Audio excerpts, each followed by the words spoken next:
During his PhD at the University of Pennsylvania, Richard Garfield developed a unique fantasy-themed trading card game called Magic the Gathering.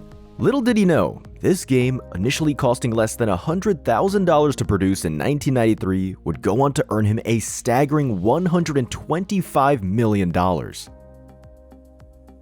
Richard Channing Garfield Jr. was born in Philadelphia, Pennsylvania in 1966. His early life was marked by frequent moves across the globe due to his father's profession as an architect.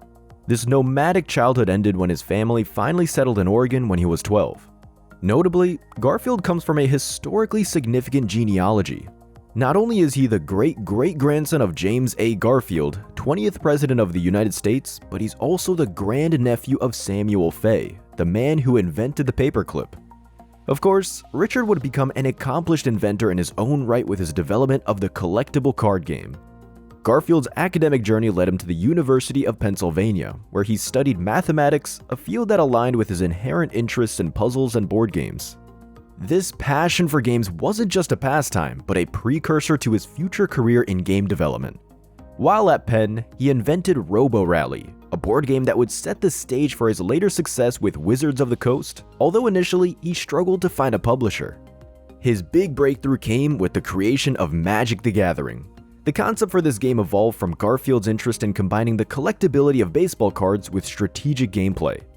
Initially, the game was named Mana Clash before being rebranded as Magic the Gathering.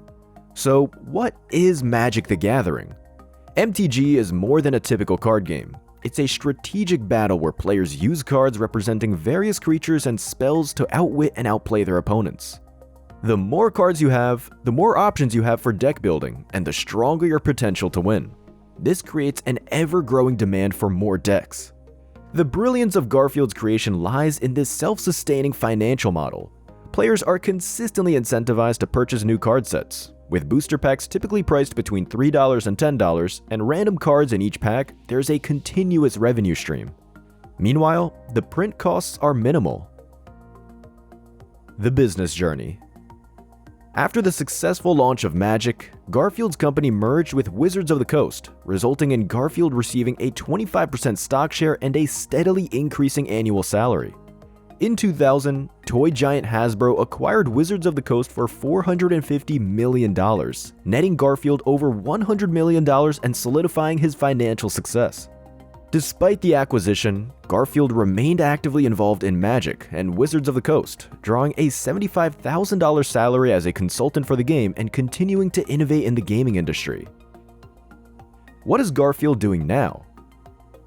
With such a significant windfall, Garfield reportedly invests carefully, maintaining minimal business expenses and sharing success with friends who contribute to his projects. Post-Magic, Garfield consults for various gaming companies, receiving substantial advances and royalties for his innovative game designs. Currently, Garfield is working on new online gaming revenue models, creating games for Microsoft that blend his successful collectible model with digital gaming.